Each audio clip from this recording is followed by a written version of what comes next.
Bonjour à tous, bienvenue sur SVM6. Donc je passe à ce tutoriel numéro 85 de la série Blender de A à Z et on va continuer. Donc cette fois-ci on va aller un peu plus loin.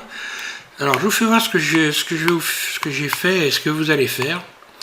Je suis reparti donc sur une forme de base où j'ai créé à partir de cette forme de base, plusieurs aspects de bestioles. Ça peut ressembler à toutes sortes de bestioles, hein.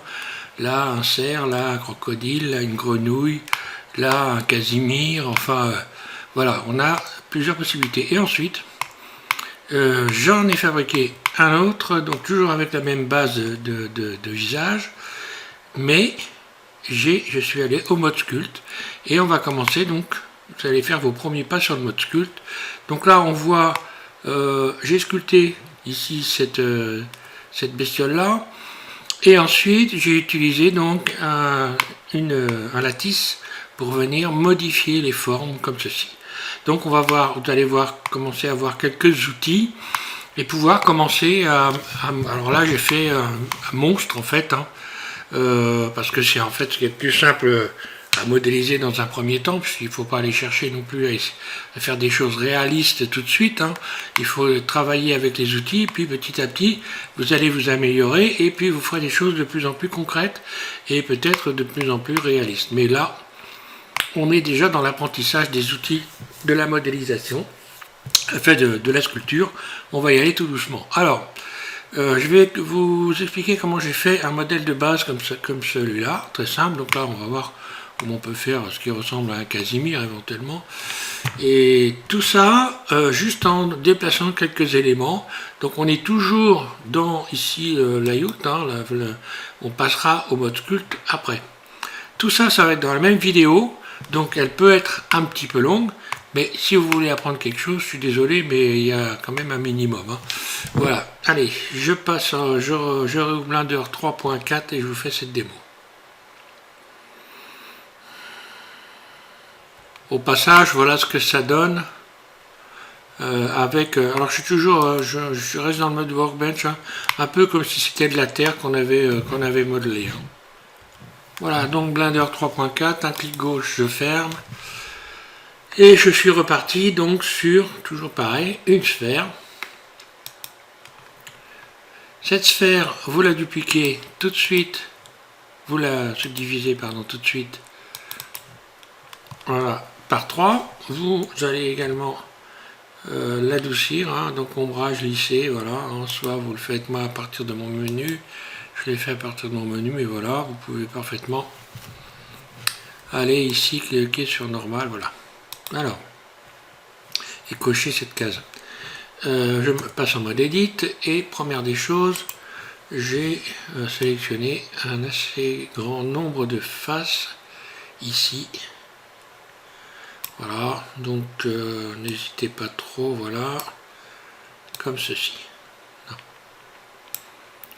Donc là on voit que je suis un peu au-dessus du milieu, hein. Voilà ce que ça donne. Et j'ai juste fait un déplacement pour commencer. Donc si je fais un GY, ça me donne ça. Un SZ, ça me donne ça. Puis maintenant un SY. Si je fais SY, je fais une espèce de forme de bec, comme ça. SZ, je peux le grossir, voilà. Je peux l'incliner. GZ. Et vous voyez, je peux commencer à donner toutes sortes de formes, comme ça. Je peux faire un SY, le réduire, puis GY. Et là, je commence à avoir une autre forme. On va voir que, par exemple, avec cette forme-là, si je fais une découpe, alors je vais commencer déjà à faire une bouche, hein. Voilà, je sélectionne cette arête-là, j'appuie sur CTRL, puis celle-là. Ensuite, je vais faire V pour ouvrir, puis GZ vers le bas. Et là, ça sent un peu l'hippopotame. Vous voyez ce que je veux dire? Ensuite, je vais faire un Alt, un clic droit ici sur une arête, puis Extrude, un clic gauche, Extrude, donc E, hein, puis Surface, Voilà ce qui se passe. Là, ça va ressembler à un Casimir. Surface à l'intérieur. Je pourrais faire par exemple un SY0. Ici au fond, donc ça met tout à plat. Hein. Et puis fermer, F. Voilà. Pourquoi pas. Alors ça ressemble un peu. Alors là, si je voulais vraiment que ça ressemble à un Casimir, il faudrait que je ramène. Il faudrait que je sélectionne cette partie-là. Je vais faire un GZ. Voilà. Puis gonfler un peu la base ici. GZ. Pourquoi pas.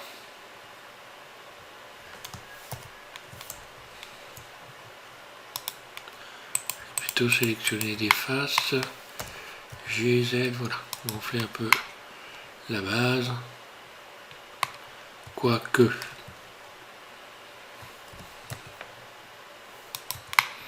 Allez, je vais laisser ça comme ça. Alors, ici, ben, je vais faire des narines. Donc, je sélectionne par exemple deux faces. Alors, attention à bien regarder si vous êtes toujours dans l'alignement ici. Hein.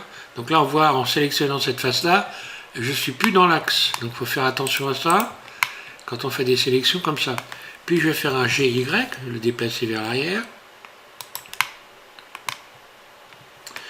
Puis, je vais faire I deux fois. Pour venir faire comme ceci des faces internes, puis donc là je pourrais parfaitement mettre ça à plat en faisant un SY0, hein. Mais bon, ça sert à rien, donc je vais faire un GY une fois de plus pour venir enfoncer, puis extrude E et GY, voilà, et par exemple GZ, je remonte ça vers le haut, comme ça, voilà, ça donne ça. Ça, voilà, peut-être que les narines, si je prends Casimir, sont peut-être un peu plus proches, mais bon, voilà. Alors maintenant, on va faire des yeux version Casimir, ce qui peut nous servir pour faire un hippopotame, pour faire tout un tas de choses. Hein.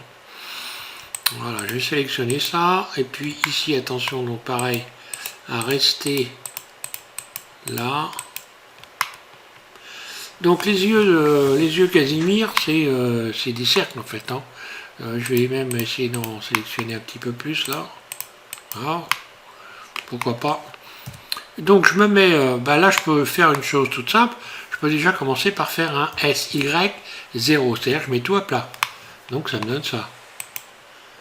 Je recommence SY0, un clic gauche. Là ça me donne ça. Je vais transformer ça en cercle en allant dans la boîte à outils Loop Tool cercle. GZ, je soulève ça légèrement. Puis ici je vais faire donc des faces internes en faisant I deux fois. C'est soit une fois, soit deux fois, hein, ça dépend, voilà, puisque tout est gardé en mémoire, donc hein, c'est ça le truc. Hein, le problème avec quand on fait des faces internes, il faut choisir soit une fois I, soit deux fois I, puisque la fois que vous avez fait deux fois I va rester en mémoire, donc aussitôt après, si vous refaites I, eh bien, il faudra faire deux fois I. Il faudra faire deux fois I pour revenir à I en fait, hein, pour revenir en arrière. J'espère que je me fais comprendre. GY, je déplace pour venir creuser légèrement. Je vais faire en mode ici individuel, donc élément par élément, surface, puis extrude, puis GY, je déplace légèrement. Par exemple, et pour venir arrondir les yeux ici, je vais juste aller chercher sélectionner aux boucles bordure, ce que vous allez retrouver lorsque vous avez sélectionné ici dans boucle bordure. Là, vous faites un double G pour venir repousser comme ceci, ce qui vous donne en fait des formes arrondies. Par la suite, on peut parfaitement rajouter une boucle éventuellement ici, pour venir ici créer avec le vertice qui est au centre ici. Et en faisant CTRL B, donc c'est ce qu'on a vu dans les tutos précédents, hein, CTRL B, voilà, je fais ça, je pourrais subdiviser cet ensemble par exemple. Si je fais une subdivision, après je peux faire cercle. Voilà, et j'ai un beau cercle, vous voyez. Alors là, je peux faire un GY, j'enfonce comme ceci, ce qui me donne ça. Bon, allez, je vais garder ça, ça me paraît pas trop moche.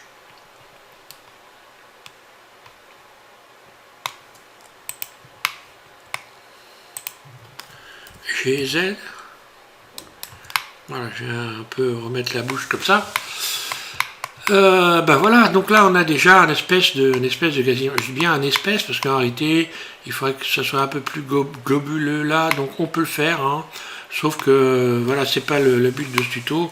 Voilà, là c'est histoire de vous amuser si vous voulez faire un type, une espèce de gazinière. Donc ce que je vais vous faire voir avec ce tuto, ce qui est intéressant, je vais mettre en vue 3 par exemple, mode transparent Alt Z, c'est qu'avec à partir de cette forme là, je peux donc en créer beaucoup d'autres. Par exemple, ici, donc je fais attention à faire la bonne sélection, je regarde, est-ce que tout est sélectionné pareil? Là, je vais sélectionner celui-là aussi, et celui-là ici. Là. Voilà, après avoir fait cette sélection, je vais commencer à déformer ma bestiole. Donc là, si je fais un GY, voilà ce qui se passe. Ça pourrait être, par exemple, si je fais, là je suis en mode objet, je vais faire un SZ. Ce que je disais, ça peut ressembler éventuellement à un crocodile, par exemple. Si je fais un SX, là, on n'est pas loin du crocodile. Je reviens SX, ou je reviens en arrière. Là, je vais faire un CTRL Z plutôt, revenir en arrière, voilà. Voilà, je reviens en arrière encore. Ici, donc si je fais par exemple une rotation sur X, allez on va tenter. Alors ce qui est intéressant, c'est évidemment de tenter des choses, de déplacer les éléments pour voir à quoi ça pourrait ressembler ça. Très honnêtement, à pas grand chose, hein. Surtout que là en plus je suis passé à travers le machin. Donc maintenant si j'aplatis l'ensemble en faisant un SY, je bouge comme ceci. On va presque arriver à un SX, SX. Là, je serais presque, ça ressemblerait presque à un singe. GZ. Voilà, ça ressemblerait ça presque à un singe. GX.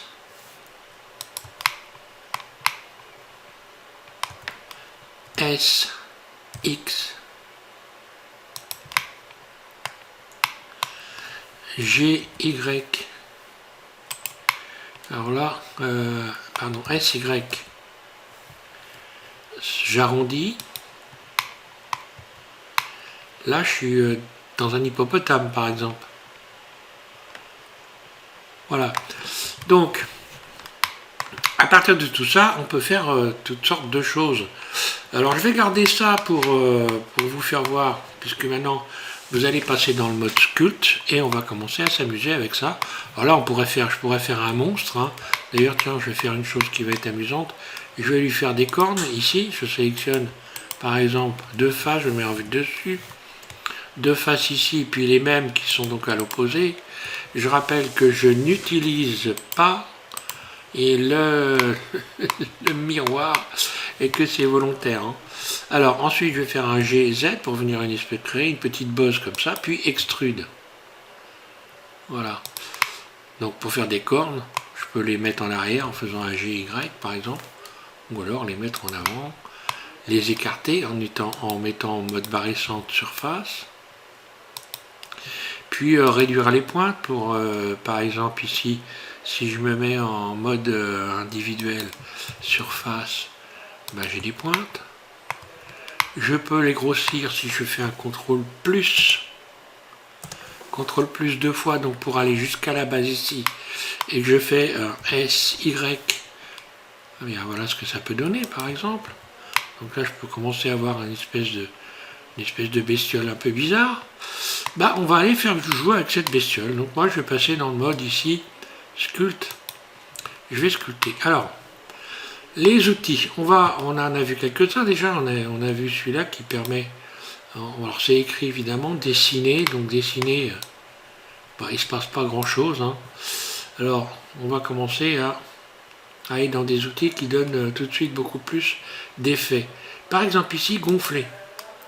Donc ici, gonfler, je peux mettre sur une bordure par exemple, et gonfler cette bordure-là. Ah, désolé, ça donne rien, bah oui, c'est pas étonnant.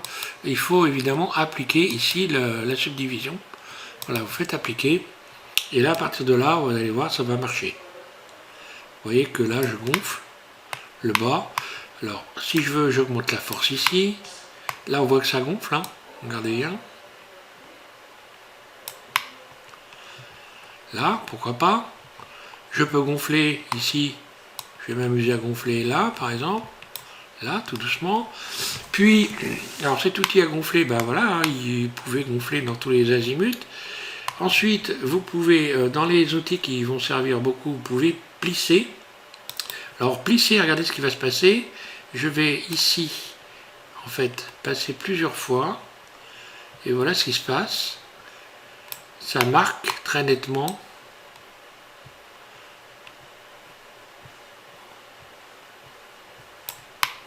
Voilà. Donc là, j'ai pas mis beaucoup de force. Je reviens en arrière. CTRL Z, si jamais ça ne me plaisait pas, je vais mettre plus de force. Plisser. Alors on voit tout de suite que voilà, ça change carrément tout. Donc attention à la force ici. Plisser, voilà, donc je diminue. Imaginons que voilà, je vais plisser là. Voilà, je vais marquer donc en fait. Alors là, ça c'est intéressant quand on fait des parties qui sont musclées, quand on veut faire des muscles saillants, ben on peut utiliser ça. On voit ici, voilà ce que je fais. Alors c'est une habitude, hein, faut pas se dire, voilà, hein, je suis pas ici. Alors à l'œil ici, voilà, je pourrais faire un plissage un peu plus important comme ça. Je pourrais même lui donner ici en plissant là. Donc sur un visage plus humain, faire des poches par exemple. Là, voilà. Ok. Ici, marquer plus la forme qui est là.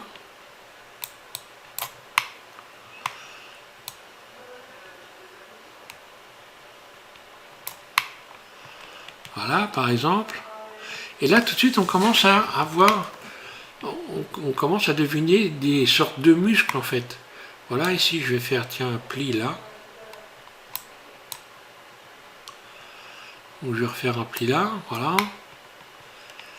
Et tout de suite, je commence à avoir d'autres formes intéressantes. Ici, je vais retravailler. Est-ce que je peux retravailler les cornes? Ici, donc pour retravailler les cornes, je me mets comme ça. Et je vais aller les gonfler pour voir ce que ça... Alors c'est toujours pareil. On essaye petite touche par petite touche. On dit tiens, qu'est-ce que je peux faire ici? Si je fais un gonflement là, qu'est-ce que ça va donner? C'est amusant, n'est-ce pas? Voilà. Et si je faisais un petit plissé à partir de là pour venir accentuer comme ça ces formes-là. Puis voilà, presque donner un effet de muscle, on voit ici.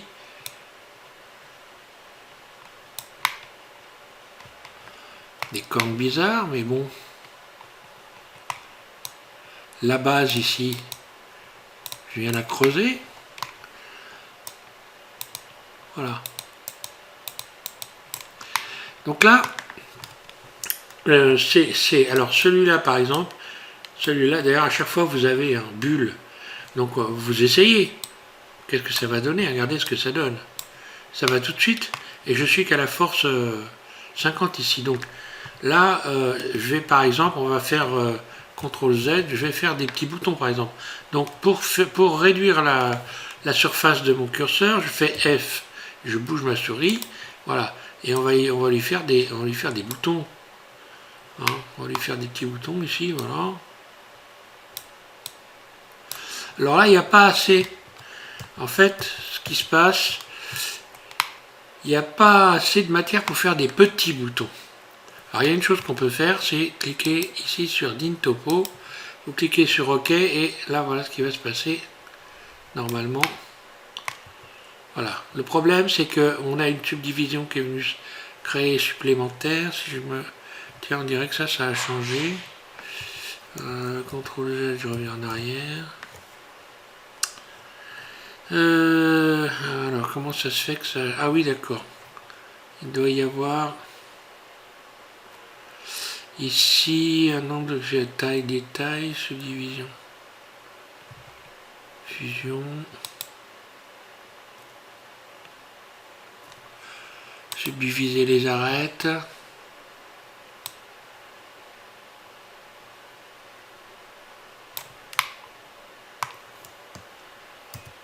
Ouais, ça, tiens, il va falloir que je revoie le truc parce que, bon, je dis il y a longtemps que je m'en suis pas servi, mais bon, c'est pas grave dans ces cas-là. Il y a le modificateur ici. Je vais y rajouter une petite subdivision de surface et ça va tout de suite régler le problème. Appliquer et voilà. Je vais adoucir également la bébête. Enfin, si ça veut bien fonctionner, bien sûr. Donc là, apparemment, il n'a pas aimé la subdivision.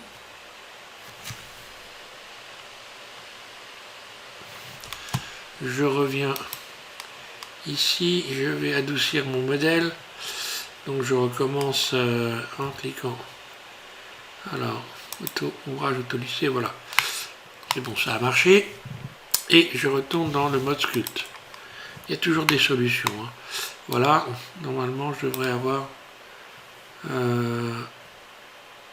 là.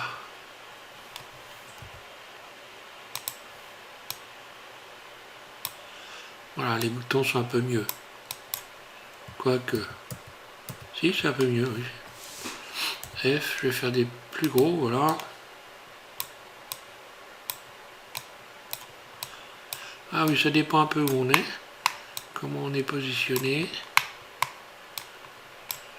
Voilà.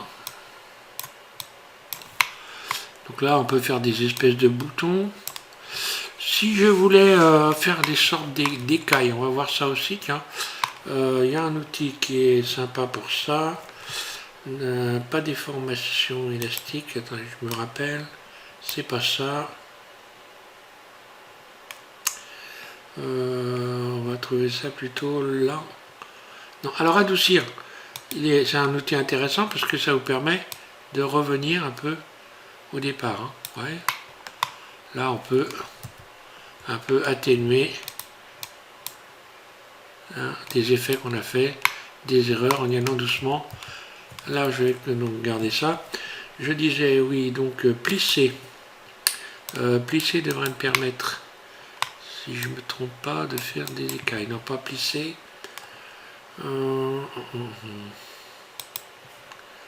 C'est pas raclé non plus.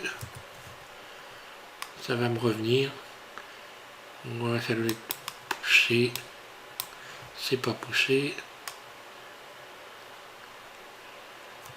Pincer, pincer, pincer. Pousser. Est-ce que ça va me revenir? Bah si, je pense que plisser devrait marcher.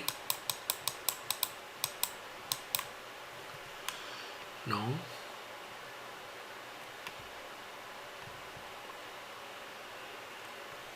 Couche, pincer.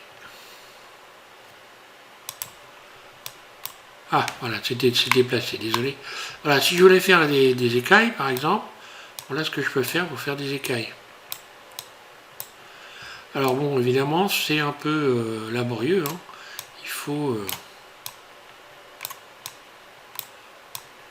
et il faut qu'il y ait... Alors là, on a un problème de... En fait, il aurait fallu que je fasse le contraire. Parce que, voilà, il faut que je commence plutôt par le début ici. Ouais, et que je tire comme ça. Parce que là, j'ai de la matière, en fait, qui est manquante. Hein. Là, ici. Ici, au milieu.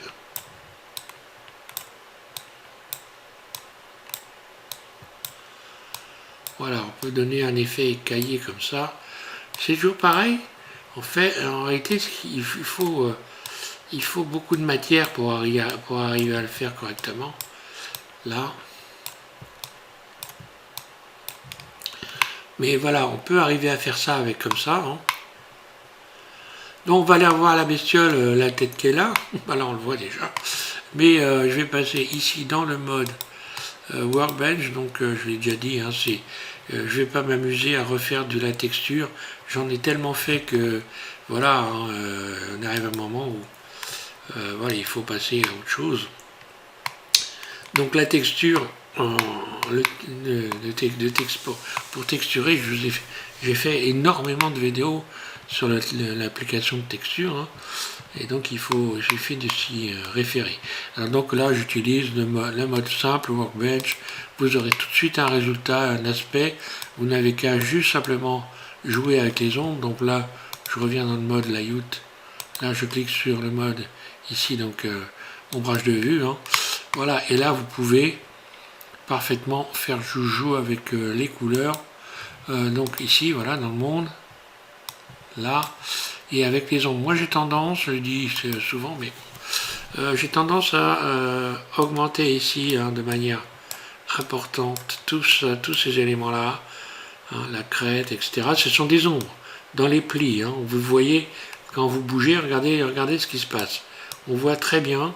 Je vais diminuer les effets, vous voyez, les effets de pincement, là, je les diminue. Bon, moi j'aime bien... et là, je vais assombrir carrément tout un côté. Pourquoi tout un côté? Tout simple, alors, voilà, si je clique ici, je peux déplacer la lumière, vous voyez. J'appuie en continu sur la sphère, là, et je déplace la luminosité. J'ai fait, sur ce mode, une série de tutos complète. Donc je vous explique tout. Sur tout ce que vous voyez là, je vous l'explique. Il suffit de taper SVM6 et Workbench. Donc vous allez ici, hein, Workbench, voilà, ici Workbench, SVM6, et vous avez une série de tutos où je fais donc des démonstrations avec ce mode qui est intéressant dans le sens où pour travailler, hein, parce que pour le moment, c'est ce que je vous ai expliqué, il faut, avant de faire quoi que ce soit, il faut y aller vraiment parcimonieusement, c'est-à-dire doucement, et puis petit à petit, vous faire créer des objets de plus en plus compliqués, et puis petit à petit, vous allez devenir des caïds de la sculpture et de Blender en règle générale. Ça demande un petit peu de travail, mais ça vient assez rapidement quand même. Hein. Et puis n'ayez pas peur de faire un truc qui soit pas forcément génial, mais petit à petit vous allez forcément faire mieux. Ça c'est obligatoire. Voilà, c'est une question de travail, hein, tout simplement. Je ne vais pas aller plus loin avec ce tuto là, je pense que là j'en ai dit pas mal. On continuera évidemment et on va faire des corps. Puisque vous avez vu que sur la bestiole que je vous ai fait voir au début, qu'on va revoir, j'ai fait un corps aussi. Hein. Voilà, plutôt pour finir, un autre exemple, vous voyez, voilà, j'ai fait une sorte d'écaille ici, c'est ce que je viens de vous expliquer, j'ai déformé, j'ai fait des formes comme ça, déformer une forme de base pour obtenir ceci, voilà. Allez, je m'arrête là, je vous explique dans le prochain tuto comment vous allez pouvoir... modéliser des corps à vos têtes, puisque voilà, on a fait des têtes.